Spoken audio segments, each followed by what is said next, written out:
대학교 심리학과 교수팀이 나쁜 소문과 그리고 좋은 소문 어떤 것이 더 빠르게 전파될까 심리 조사를 한 적이 있습니다. 방청객들에게 조사 내용을 미리 알리지 않고 어떤 연예인이 자살을 했다라는 부정적인 소식과 또 어떤 연예인이 아이를 입양하여 키우고 있다라는 긍정적인 소식을 전달하고 각 소문이 퍼져나가는 속도를 조사를 했습니다. 실험 결과 나쁜 소문은 좋은 소문보다 무려 4배 이상 빨리 퍼진다라는 사실을 알아냈습니다. 뿐만 아니라 인터넷을 통해서 유포되는 가짜 뉴스가 진짜 뉴스보다 퍼져나가는 속도가 무려 6배나 빨랐다라는 연구도 있었습니다. 여러분, 사람들은 진실에 대한 관심보다는 충격적이고 때로는 감각적인 것에 훨씬 더 끌린다라는 것입니다. 나쁜 소문은 날아가고 좋은 소문은 기어간다라는 이런 속담이 꼭 맞는 그런 세상이 되었습니다. 진짜 좋은 소문 듣기 어려운 시대가 되었다라는 것입니다. 여러분, 세상도 그렇지만 특히 교회만큼 좋은 소문 나기가 어려운 것은 없습니다. 교회가 아무리 구제를 많이 하고 그리고 좋은 일을 하고 어려운 사람들을 도와도 그 기사는 별로 실리지 않을 때가 많습니다. 대신에 교회에 관련된 나쁜 뉴스나 가짜 뉴스들은 너무나도 빨리 퍼지는 것을 우리는 경험하게 됩니다. 여러분, 탈무드에 보면 살인은 한 사람을 죽이지만 험담은 3사람을 죽인다라고 말합니다. 여러분, 3사람이라 함은 험담을 퍼뜨리는 사람, 그리고 험담을 듣고 있는 사람, 그리고 그 험담을 일으킨 사람이라고 합니다. 험담과 관련된 모든 사람들이 이렇듯 나쁜 영향을 받는다라는 것입니다. 그러나 반대로 좋은 소문은 이 3사람 모두를 살린다라고 합니다. 여러분, 바라기는 좋은 소문을 전하는 사람, 그리고 좋은 소문을 듣는 사람, 특히 좋은 소문을 일으키는 성도 되시기를 바랍니다. 오늘 본문의 데살로니가 교회는 바울을 통해서 세워진 교회였습니다. 바울은 이 데살로니가에서 오랫동안 사역하지는 못했습니다. 유대인의 박해로 인하여서 그곳을 떠나야만 했습니다.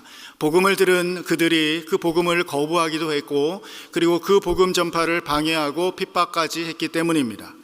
바울은 이런 어려운 환경 속에서 세워진 이런 데살로니가 교회였기 때문에 이 교회에 대한 바울의 관심과 사랑은 매우 컸습니다. 바울이 다른 어떤 교회보다 이 교회를 가장 먼저 이 교회에게 편지를 보낼 만큼 소중하게 생각했던 그런 교회였습니다. 바울은 이렇듯 이렇게 갓 태어난 어린 교회를 염려했지만 오히려 그들에 대한 좋은 소문을 듣게 됩니다. 8절의 말씀을 보니까 하나님을 향하는 너희의 믿음의 소문이 각처에 퍼졌으므로 우리는 아무 말도 할 것이 없노라 말씀합니다. 데살로니가 교회는 더 이상 할 말이 없을 정도로 굉장히 모범적이고 훌륭한 교회가 되었다라는 이런 믿음의 좋은 소문을 듣게 된 것입니다.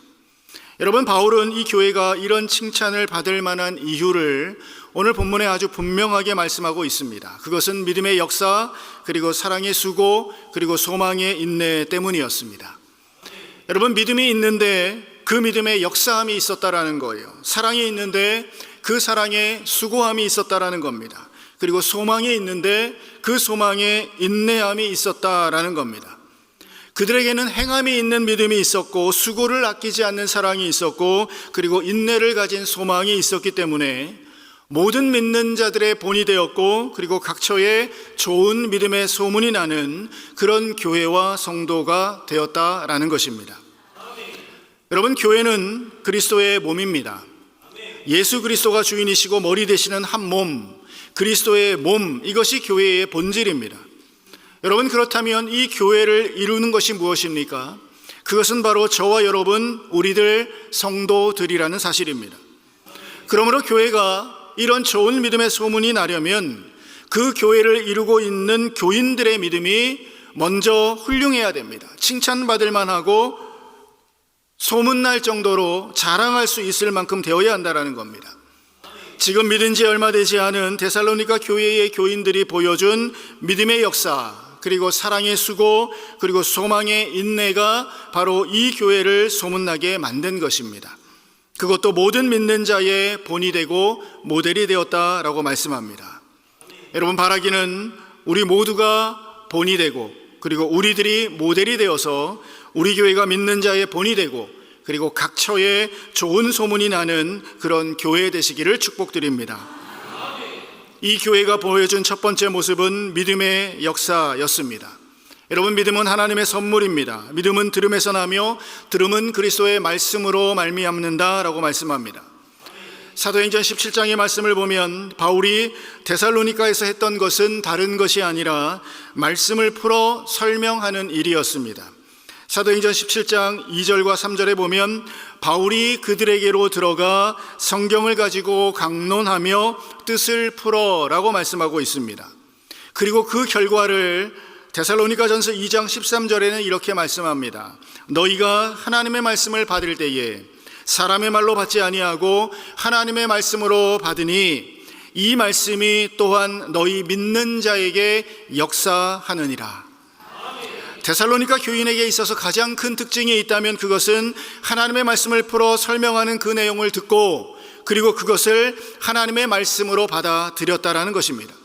그들은 말씀을 순수하게 받아들일 줄 알았으며 그 말씀에 순종할 줄 알았습니다. 그러자 그 말씀이 그들의 삶 가운데 역사했다라고 말씀하고 있습니다. 여러분, 사람들을 하나님 앞에 바르게 변화시킬 수 있는 것이 있다면 그것은 하나님의 말씀뿐인 줄로 믿습니다. 하나님의 말씀이 선포되고 그리고 그 말씀을 듣게 되면 성령이 그 가운데 역사해서 우리 가운데 믿음이 생겨납니다. 그리고 그 믿음이 우리의 인생 가운데 역사한다라는 사실입니다. 여러분, 믿음의 역사라는 것은 일과 행위를 나타내고 있습니다. 무슨 말씀입니까? 우리는 믿음으로 새 생명을 얻었습니다. 우리가 예수 그리스도의 십자가와 그리고 부활을 믿을 때에 예수의 생명이 우리 속에 임한 것입니다. 여러분, 그렇다면 우리는 이 믿음으로 생명력 있는 삶을 살아가기 때문에 믿음으로 살아야 하고 믿음의 일 그리고 믿음의 행동이 우리의 삶 가운데 나타나야 한다는 것입니다. 이것이 바로 믿음의 역사라는 겁니다. 이전에는 내 생각대로, 이전에는 내 뜻대로 일했다면 이제는 예수를 믿는 그 믿음으로 모든 일을 하게 된다라는 것입니다. 한마디로 예수의 방식대로 살아가는 것입니다. 이들의 믿음은 말로만 믿는다 말하는 것이 아니었습니다. 믿음의 행위가 있었고 믿음의 삶이 있었고 믿음의 결단이 있었고 믿음의 행함이 이들 가운데 있었습니다.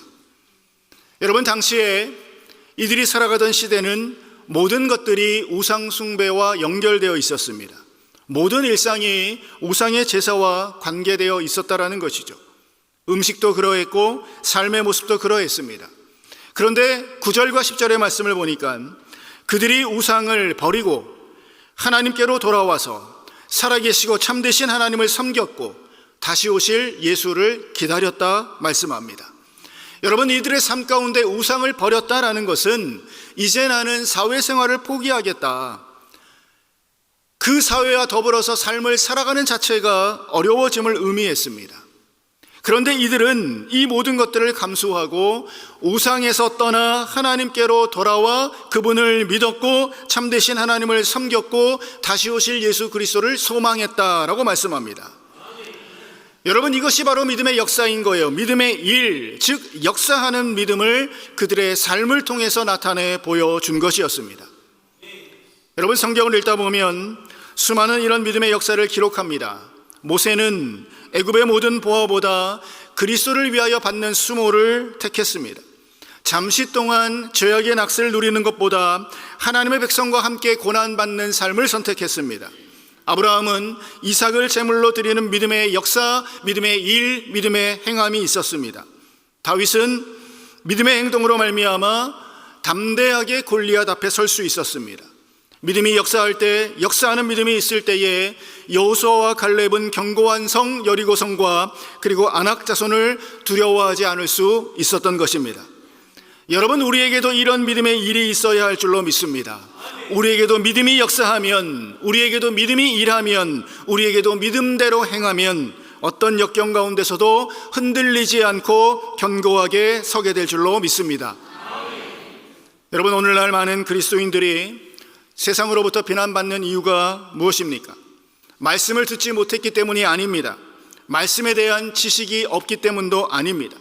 그것은 그들의 삶 가운데 믿음의 행함이 부족하기 때문입니다.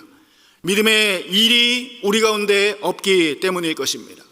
열매가 없는 삶, 믿음이 있노라 말하지만 그 믿음에 의해 만들어진 삶, 행함이 없기 때문에 역사가 일어나지 않고 일이 일어나지 않는 것입니다.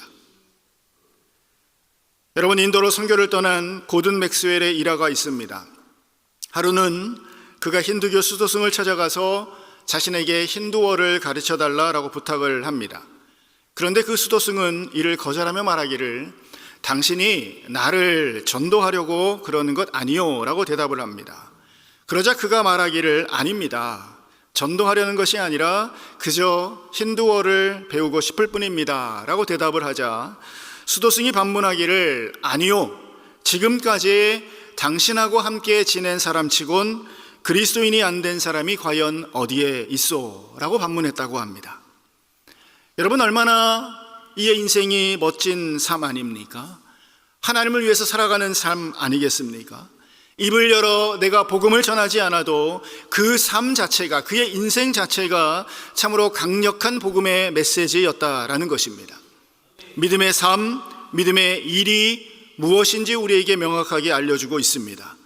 여러분, 세상 가운데 빛과 소금의 역할을 제대로 감당하는 행동 있는 믿음 가지시기를 바랍니다.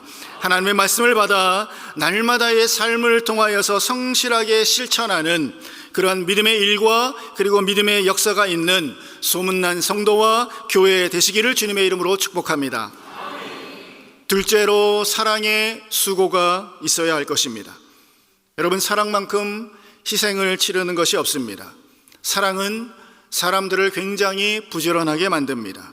그런데 그 부지런함에 어떠한 보상도 기대하지 않는 것이 바로 진정한 사랑입니다. 데살로니가전서 4장 9절과 10절은 말씀하기를 형제 사랑에 관하여는 너희에게 쓸 것이 없다라고 말씀합니다. 그리고 그 이유가 하나님의 가르침을 받아 서로 사랑함이라 말씀하고 있습니다. 하나님의 말씀을 따라서 사랑하고 있기에 내가 너희에게 사랑에 대해서는 더 할 말이 없다. 정말 잘하고 있구나, 정말 제대로 사랑하고 있구나 격려하며 칭찬합니다. 자신의 뜻대로, 자신의 마음대로 사랑이 아니라 하나님의 가르침을 받아서 하나님의 뜻대로 제대로 사랑하고 있었기 때문입니다. 의무감 때문에 하는 것이 아니라 어떤 위치나 자리 때문에 사랑하는 듯 보여주는 것이 아니라 정말 하나님의 말씀의 복음을 깨달은 사람이 하나님의 그 사랑을 알고 내가 그 사랑에 빚진 자의 마음으로 진실된 사랑을 보여주었다라는 것입니다. 데살로니가 교회는 이런 사랑으로 인한 수고가 있었던 교회입니다. 여러분, 수고라는 것은 고통과 희생을 의미합니다. 피곤할 정도의 노동, 녹초가 될 정도의 고된 힘들을 의미하는 것입니다. 내가 남을 위해서 나의 피곤함을 상관하지 않고 하는 그러한 수고가 이런 데살로니가 교회에는 있었다라고 말씀하고 있습니다. 여러분, 수고는 사랑에서 나오는 것입니다. 엄마가 아이를 키울 때도 기저귀를 갈아주고 젖을 먹이고 아플 때 밤새도록 간호하는 온갖 수고를 다하는 것, 그것은 아이를 사랑하기 때문입니다. 만약 아이를 사랑한다 말하지만 아이를 위해서 아무것도 하지 않는다면 정말 그 아이를 사랑한다 말할 수 있겠습니까? 가족관계도 마찬가지입니다. 연인관계도, 교회관계도 서로 정말 사랑하면 내가 사랑하는 그 세상을 위해서 내가 할 수만 있다면 더 애쓰는 것, 내가 할 수만 있다면 더 수고하는 것이 진정한 사랑의 모습이라는 겁니다. 한 번은 오지에서 복음을 전하는 선교사에게 이런 질문을 했다고 합니다. 당신은 당신이 하고 있는 이 일을 진실로 좋아해서 하십니까? 그러자 선교사는 대답하기를 아닙니다. 나는 나와 나의 아내가 이 고생을 하는 것을 좋아하지 않습니다. 초라하고 냄새나는 이런 오두막집에 사는 것을 우리는 결코 좋아하지 않습니다. 참으로 충격적인 대답을 했습니다. 그런데 이어지는 말이 그러나 우리가 좋아하지 않는다고 해서 그리스도를 위하여서 아무것도 하지 않으면 되겠습니까? 우리는 가라라는 주님의 명령을 받았고 그리스도의 사랑이 우리를 강건하시기 때문에 이 일을 감당합니다. 여러분, 진정한 수고라는 것은 다른 데서 오는 것이 아닙니다. 예수 그리스도께서 나를 위하여서 고난받으시고, 예수 그리스도께서 나를 위해 십자가에 죽으시고 고통과 괴로움을 받으셨음을 알게 될 때에, 나같이 자격 없는 자를 위하여서 모든 것을 남김없이 다 쏟아주신 주님의 그 사랑에 우리가 감격하게 될 때에 우리는 주님을 사랑할 수밖에 없는 것입니다. 그가 우리를 위하여 목숨을 버리셨으니 우리가 이로써 사랑을 알고 우리도 형제를 위하여 목숨을 버리는 것이 마땅하니라. 여러분, 사랑의 수고가 없이는 가정을 세울 수가 없습니다. 사랑의 수고가 없이는 교회도 제대로 세울 수가 없습니다. 그저 내 힘만으로 하는 수고는 쉽게 지칠 수밖에 없지만, 주님을 사랑하고 주의 교회를 사랑하는 마음으로 하는 수고에는 감사와 기쁨이 넘치게 될 줄로 믿습니다. 여러분, 우리 교회는 참으로 아름답게 세워져 가고 있습니다. 여러분들이 보시다시피 이제는 오르간 설치가 남아 있는데, 사실 지난 주일 예배 후에 많은 성도님들이 남아서 함께 이 수고를 감당했습니다. 주중에도 금요일에도 토요일에도 많은 일들이 있었습니다. 여러 명들이 함께 일하지만 힘들고 어려운 일도 많이 있었어요. 그런데 많은 성도님들이 함께 동참해서 이 일들, 옮기는 일들, 청소하는 일들, 음식으로 대접하는 일들 함께 동참하여 땀을 흘렸습니다. 나이와 상관이 없었어요. 젊은 사람, 나이 드신 분들, 모든 사람들이 함께 힘을 내어 수고하는 그 모습이 너무나도 보기 좋았습니다. 저는 들 수 없는 것들을 막 혼자서 들기도 하고, 막 근육이 막 불끈불끈, 장로님들 나이가 있는데도 힘을 다해 수고하는 모습을 보면서 너무나도 감사했던 날들이었습니다. 바라기는 이런 사랑의 수고를 통해서 주의 아름다운 교회를 더욱 함께 든든히 세워가시기를 주님의 이름으로 축복드립니다. 셋째로, 소망의 인내가 있어야 할 것입니다. 데살로니가 교인들은 어려움 가운데 굴하지 않았습니다. 인내하며 그리스도를 향한 소망을 붙들었습니다. 3절의 말씀을 보니까 우리 주 예수 그리스도에 대한 소망의 인내라고 말씀을 합니다. 이 소망이 과연 어디서 왔고 이 소망이 과연 어디로 가야 하는지를 분명히 보여주고 있는 거예요. 그들이 기다린 소망은 다른 것이 아니라 예수 그리스도의 다시 오심, 예수 그리스도의 재림에 대한 분명한 기다림이었습니다. 여러분, 데살로니가 전서는 각 장마다 주의 다시 오심에 대해서 명확하게 계속해서 언급하고 있습니다. 1장 10절에 하늘로부터 강림하실 것이다.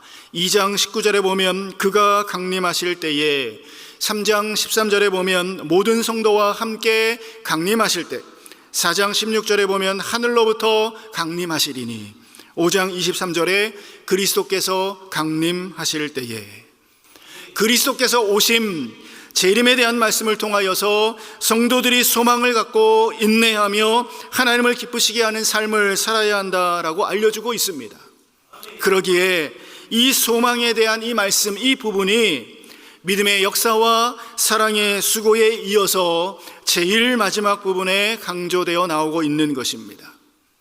여러분, 이 소망은 예수를 믿는 우리 모두의 소망이 되어야 할 줄로 믿습니다. 이 소망이라는 것은요, 여러분, 단순히 그렇게 되었으면 좋겠다라고 바라는 것이 아닙니다. 불확실한 미래에 그저 좋은 일이 생길 것이다 라는 정도가 아닙니다. 단순히 버티고 억지로 참는 것이 아니라 우리 주님을 바라보며 주님을 소원하는 것이 바로 이 소망인 것입니다. 로마서 8장의 말씀처럼 우리가 소망으로 구원을 얻었음에 보이는 소망이 소망이 아니니 보이는 것을 누가 바라리요. 만일 우리가 보지 못하는 것을 바라면 참음으로 기다릴지니라. 비록 우리의 눈에 보이지 않지만 약속하심을 내가 믿고 인내하며 기다리는 것이 바로 이 소망이라는 것입니다. 그러기에 노아는 홍수라는 것을 살아생전 본 적이 없지만 방주를 지으며 기다렸습니다. 요셉은 비록 감옥에 있었지만 하나님의 계획하심을 믿고 인내했습니다. 다윗은 그의 인생 가운데 사울에게 쫓겨다녔지만 하나님의 약속을 믿고 인내했습니다. 소망의 인내였던 거예요. 참된 소망을 가진 사람은 시련과 시험에 굴복하거나 포기하지 않습니다. 선을 행하다가 낙심하거나 넘어지지 않습니다. 소망을 하나님께 두었다면 때가 이를 때까지 인내하며 즐거워할 수 있는 자가 바로 이 소망의 인내를 이루는 자인 줄로 믿습니다. 소망의 인내는 우리에게 있는 작은 믿음을 큰 믿음으로, 약한 믿음을 강한 믿음으로, 어린아이와 같은 믿음을 장성한 성숙한 믿음으로 만들어 줄 것입니다. 하나님께로부터 또한 많은 사람으로부터 칭찬과 존경을 받는 믿음의 소유자로 만들어 줄 것입니다. 이런 소망의 인내를 가진 성도들이 많이 일어나는 우리 교회와 성도 되시기를 축복드립니다. 여러분, 성경은 우리에게 항상 있어야 할 것 3가지, 믿음과 소망과 사랑을 말씀하셨습니다. 여러분, 그런데 우리는 분명하게 기억해야 할 것입니다. 행함이 없는 믿음은 입술의 고백에 불과하다라는 겁니다. 수고가 없는 사랑은 형식적이고 외식적일 뿐입니다. 인내하지 않는 소망은 실현되지 않는 환상에 불과할 것입니다. 그러기에 우리는 믿음으로 일하며 사랑으로 수고하며 소망이 이루어질 때까지 인내해야 할 줄로 믿습니다. 이렇게 살아갔던 데살로니가 성도들을 향하여서 바울은 정말 놀라운 칭찬을 합니다. 너희를 택하심을 아노라. 4절의 말씀입니다. 너희를 택하심을 안다. 여러분, 우리는 종종 예수를 믿지만 구원에 대한 확신이 흔들릴 때가 많습니다. 내가 정말 구원받았나 의심될 때가 있어요. 그런데 바울은 지금 데살로니가 성도들을 향하여서 당신들은 택함받은 사람들입니다. 당신들은 분명 택함받은 사람들입니다. 확신하게 선포하고 있습니다. 데살로니가 성도들은 하나님의 말씀을 받아서 이전의 자신의 모습들을 완전히 버리고 주를 본받는 자가 되었습니다. 이렇게 달라진 그들의 삶과 모습은 각처에 퍼져나갔습니다. 수많은 사람들의 입을 통해 전파되었습니다. 그들은 모든 믿는 자들의 본이 되었습니다. 이것이 그들의 모습이었고 삶이었습니다. 바로 이것이 택하심을 받은 자들의 모습이었던 것입니다. 여러분, 우리에게도 이런 삶의 증거가 있으시기를 바랍니다. 믿음의 역사, 사랑의 수고, 소망의 인내를 통해서 칭찬받는 성도와 교회 되시기를 바랍니다. 너희를 택하심을 내가 안다. 너희의 택하심을 내가 아노라. 최고의 성도들로 인하여서 기뻐하고 감사하고, 그리고 이런 교회 때문에 행복한 성도들이 가득한 교회 되어서 각처에, 세상 각처에, 열방 각처에 좋은 믿음의 소문이 나는 우리 교회와 성도 되시기를 주님의 이름으로 간절히 축원합니다.